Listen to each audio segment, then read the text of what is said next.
région épiscopale du Tanganyika. C'est jeudi 25 décembre 2025, jour de la célébration de la naissance de notre Seigneur Jésus-Christ. Son Excellence Monseigneur Bishop Dr Kalombongo Nelson PhD, évêque de la région épiscopale du Tanganyika, a effectué une visite pastorale et humanitaire au site des déplacés de Katani, situé à plus de 7 km du centre-ville de Kalemi. Ce site accueille des familles déplacées victimes de conflits armés, contraintes de fuir leur village à la recherche de sécurité. Monseigneur l'évêque était accompagné de plusieurs responsables du bureau épiscopal du Tanganyika, témoignant ainsi de la solidarité de l'Église envers les personnes les plus vulnérables. Prenant la parole devant les déplacés, son Excellence Monseigneur Bishop Dr Kalombongo Nelson a adressé un message fort d'encouragement, d'espérance et de foi à ces hommes, femmes et enfants meurtris par la guerre. Il les a rassurés que, malgré les épreuves, le Seigneur ne les abandonnera jamais.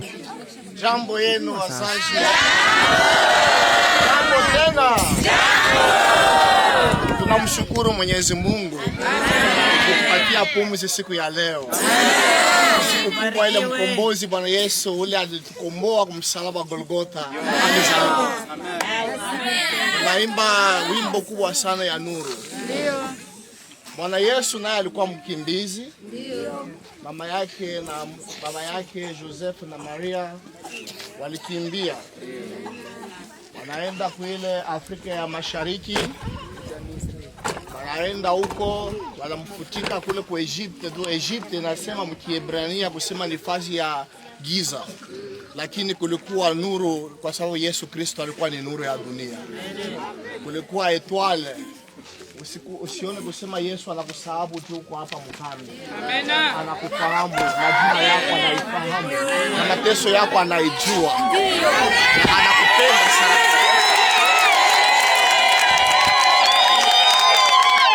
Pour marquer concrètement cette fête de Noël, Monseigneur l'évêque a posé un geste de charité symbolique et significatif en offrant une vache qui sera partagée entre les familles du camp, illustrant ainsi l'esprit de partage et d'amour prôné par la naissance du Christ. Bwana asifiwe. Ndio maana évêque wetu Monseigneur Dr Kalombongo Nelson anasema kabla ya kurudia nilitaka niwaambie ya kama tunawachia kanyama kadogo kangombe vile tutakapandisha hapa kesho yake kwa jinsi bampata mtu kadogo.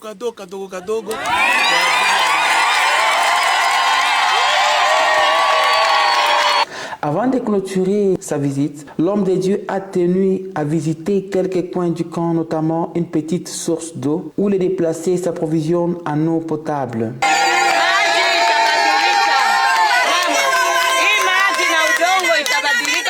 Mtumishi wa Mungu.